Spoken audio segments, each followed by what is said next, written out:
የተበሉና የተጠጡ ሲህሮችና ምልክቶቻቸው በዶክተር አቡ ዘከሪያ።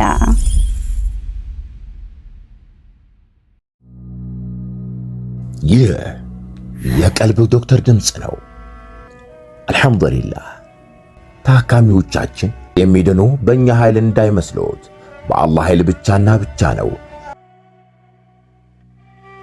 ከቀልብ ዶክተር ዓላማ ውስጥ የአላህን ተአምር ማንገስ ዋነኛው ነው። በየጊዜው በቀልብ ዶክተር ታክመው መዳናቸውን ማመን እስከሚያቀታቸው ሲቃይ የተናነቃቸው ሲገልጹ የአላህ ተአምር ምን ያህል የገዘፈና ግልጽ እንደሆነ ያሳየናል። ከህመም ወደ ጤነኝነት፣ ከጭንቀት ወደ ደስታ፣ ከጨለማ ወደ ብርሃን፣ ካላሰቡበት ወደ ስኬት የደረሱት በአላህ ተአምር ቢሆን እንጂ።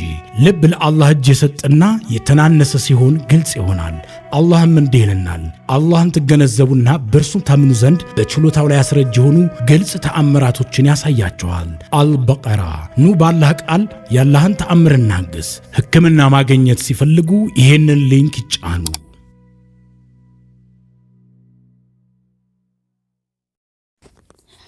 አሰላሙ አለይኩም ወራህመቱላሂ ወበረካቱሁ። ውድና የተከበራችሁ የቀልብ ዶክተር ቤተሰቦቻችን እንደምን ከረማችሁልን? በያላችሁበት የአላህ እዝነት ጥበቃው አይለያችሁ ያልኩኝ ዘወትር ሐሙስ ወደ እናንተ ይዘንላችሁ የምንቀርበው እንደተለመደው በቀልብ ዶክተር ኡስታዞች የተለያዩ ጠቃሚ ትምህርቶችን፣ ጥናታዊ ጽሑፎችን ነውና ለዛሬም እጅግ በጣም አስፈላጊ ማወቅ መማር ያለብንን ትምህርት ይዤላችሁ ቀርብ ያለውን የተበሉና የሚጠጡ ሲህሮችና ምልክቶቻቸው በሚል ርዕስ ይህን ትምህርት እስከ ፍጻሜ አብራችሁኝ እንድትቆዩ በትህትና በአክብሮት ጋብዛችኋለሁ። እንዲሁም ትምህርቱን ሰምተን ዝም እንዳንል ሼር ላይ ኮሜንት በማድረግ ለኡማው እንዲዳረስ የበኩላችሁን ተወጡ፣ ድጋፋችሁን አሳዩን። አዳዲስ የቀልብ ዶክተር ቤተሰቦችም ካላችሁ እንኳን ደህና መጣችሁልን። ቻናላችንን ሰብስክራይብ በማድረግ የደወል ምልክቷን አንዴ ብቻ በመጫን ቤተሰባችን ሁኑ። የሚለቀቁ ቪዲዮዎች ወደ እናንተ ቶሎ እንዲደርሷችሁ ይሆናል ማለት ነው። ባረከላሁ ፊኩም። ወደ ዛሬ ትምህርት እናምራ። የተበሉና የተጠጡ ሲህሮችና ምልክቶቻቸው በዶክተር አቡ ዘከሪያ። ይህንን እድል ማግኘት ኡማውን ማስተማር እንዴትስ ደስ የሚል ተግባር ነው። አልሐምዱሊላህ። ከወንድሞቻችን ጋር በመሆን በዚሁ ጉዞ ላይ ሳለን አላህም የሸሂዶችን ደረጃ ይወፍቀን ዘንድ ዱዓችን ሲሆን ለዶክተር አቡ ፈርሃንና ለባልደረቦቻችንም ጥልቅ እውቀትን አፍያን ተመኘው። የተበሉና የተጠጡ ሲህሮች ምን እንዴት እንደሆኑ ልናይ እወዳለሁ። እነኚህ አይነት ችግሮች የሚፈጠሩት በምቀኛ ጎረቤት፣ ጓደኛ፣ ቤተሰብ ብሎም የህይወት አጋር በሆኑ ባልና ሚስት ነው። ረሱል ሰለላሁ ዐለይሂ ወሰለም ላይ የተሰሩ የተበሉ ሲህሮች፣ የሚጠጡ ሲህሮችና አላህ እንዴት እንደጠበቃቸውም የሚያሳውቁን እጅግ በጣም ብዙ ኢስላማዊ መጣጥፎች አሉ። በአልቡኻሪና ሙስሊም ላይ በተዘገበው ሰነድ መሰረት ረሱል ሰለላሁ ዐለይሂ ወሰለም ዘንድ አንዲት ይሁዳዊት ትመጣለች። ይህ ከኸይበር ኋላ ሲሆን ይህችም የተረገመች ሴት ረሱል ሰለላሁ ዐለይሂ ወሰለም ጋር ከበቅልጥም የተሰራ ስጋ ምግብን ይዛ ትመጣለች። ለዓለም እዝነት የተላኩትም ነቢይ ያንን ይበላሉ። እኔ ቤተሰቤ ለእርሱ መስዋዕት እንሆኑልዎት ያ ሐቢበላህ። ይህች ሴት ከጀርባዋ ያዘለችውን ቂም ይዛ ብትመጣም ለዓለም እዝነት የተላከው ነቢይ ተመገበው። ይህች ሴት ስሟ ዘይነብ ቢንት አልሐሪስ ትባላለች። የሰላም ኢብን ማሽከም የይሁዳዊ መሪ የነበረ ሰው ነው። ረሱል ሰለላሁ ዐለይሂ ወሰለም ከዚያም እጅግ በጣም ቢታመሙም ከእርሳቸው ጋር የነበረ ሷሃባ በዚሁ ብቻ ህይወቱን አጣ። ይሁዳውያኑም ለምን እንደመረዙት ሲጠየቁ እውነት ነቢይ መሆንህን ለማረጋገጥ ሲሆን ከሞት ኩሸታም ከሆንክ ነቢይ አይደለህም የሚለውን ለማወቅ ነው። ረሱልም ሰለላሁ ዐለይሂ ወሰለም በዚህ ምክንያት ስቃዩን ቀምሰውታል። ስለዚህም እወቁ፣ ነቢያችሁ ላይ የተሰራ ደባ ባንተ ላይ ከመሰራት ወደ ኋላ አይልም። ምግብን መመረዝ፣ በምግብ ላይ ሲህርን መስራት፣ መጠጥን መመረዝ፣ በመጠጥ ላይ መርዝን ማኖር የጀሃነም ሰዎች ብቸኛ መገለጫቸው ነውና ተውበትን እስካልተቸሩ ድረስ አላህም እነርሱን ረገመ። በዚህ አጋጣሚ ታሪክ እያነሱ ማስተማር ደግ ነውና የአንዱን ታካሚያችንን ታሪክ እናብስራችሁ። ወንድማችን ከጓደኞቹ ጋር እጅግ በጣም ይዋደዳል። በጣምም ይሉኝታ ያጠቃዋል። በመርካቶ ውስጥ በንግዱ ዓለም አንድ ላይ የሚሰሩ ናቸው።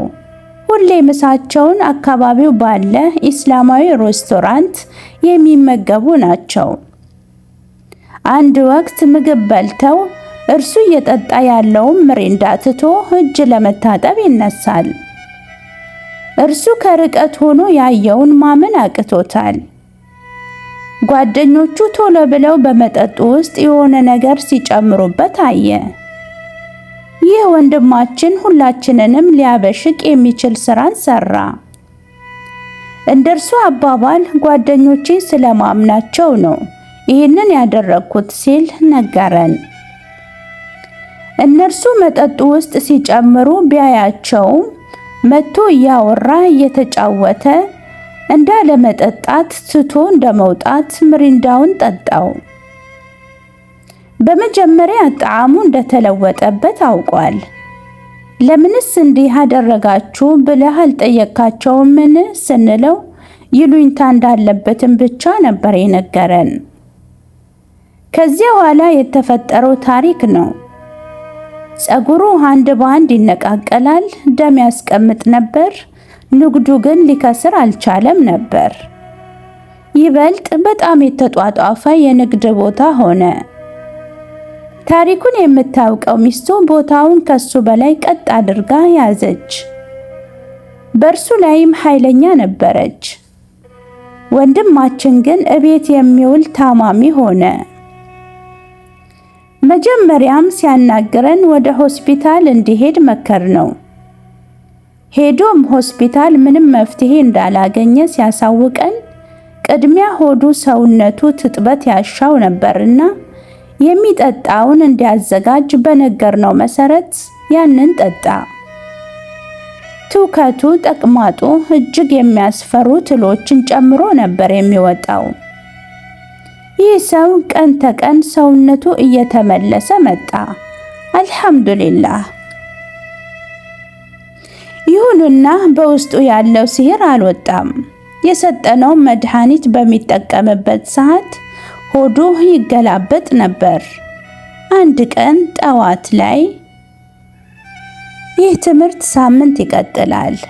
በሲህር በጅን በአይንናስ ጥቃት ለደረሰባችሁ ወገኖቻችን እህት ወንድሞቻችን በሙሉ የቀልብ ዶክተር የቴሌግራም ቻናል በማምራት ኡስታዞችን በማናገር ሕክምናችሁን መከታተል እንደምትችሉ ከወዲሁ እገልጻለሁ።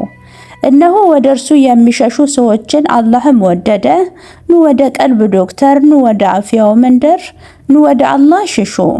የእርሱን የበላይነት አወጁ። በእናንተ ላይ ያለውን ሸር ሲህር በአላህ ቃል ብቻ አውድሙ።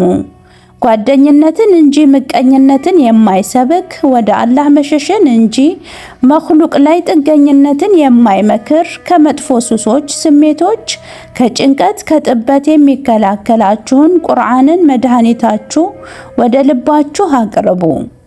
ከሰውነት ውስጥም ቁራጭ ስጋ አለች። እርሷ ከተበላሸች ሁሉም ነገራችን ተበላሸ፣ እርሷም ከቀናች ሁሉም ነገራችን ቀና። እነሆ ኑ ወደ አፍያው መንደር፣ ኑ አፍያችሁን ሸምቱ። እምነት፣ ልዩነት፣ ዘር፣ ብሔር ሳይሉ እጃቸውን ከፍተው የሚጠብቋችሁን የአላህን ጅንዶች ተቀላቀሉ። እነርሱ እኮ በእርሱ መንገድ በጥሩ ከሚያዙ ሸይጣንን እና ሸይጣናትን ከሚዋጉ ናቸው። ኑ አብሽሩ፣ በአላህ ቃል ታከሙ፣ ከዳኑትም ከተገላገሉት ሆኑ። ለችግራችሁ አላህም መፍትሄን አኖረላችሁ። ቻናላችንን ለኡማው ያስተዋውቁ። የቀልብ ዶክተር የአፍያው መንደር። እንኳን ወደ ትክክለኛው የአፍያ መንደር በሰላም መጡ። የቀልብ ዶክተር በሲህር፣ በጅን፣ በአይንናስ እንዲሁም የስነ ልቦና ጫና የደረሰባቸው የሰው ዘር ፍጥረታት በሙሉ ታክመው የሚድኑበት ነው። ሕክምናው በቁርአን፣ ሕክምናው በአስካሮች፣ ሕክምናው በዱዓዎች፣ በሰደቃ የሚካሄድ ሲሆን ነቢያዊ ሱናን በተመረኮዙ እጅግ ጥበብና እውቀትን ባካበቱ የሩቃ ዶክተሮች ይታከማሉ። እወቁ፣ ሕክምናው ሸሪዓዊ ብቻ ነው። አያምልጦት፣ እድሉን ይጠቀሙ። ባሉበት ሆነው ራስዎን ያክሙ። ሕክምና ማግኘት ሲፈልጉ ተከታዩን ሊንክ ይጫኑ።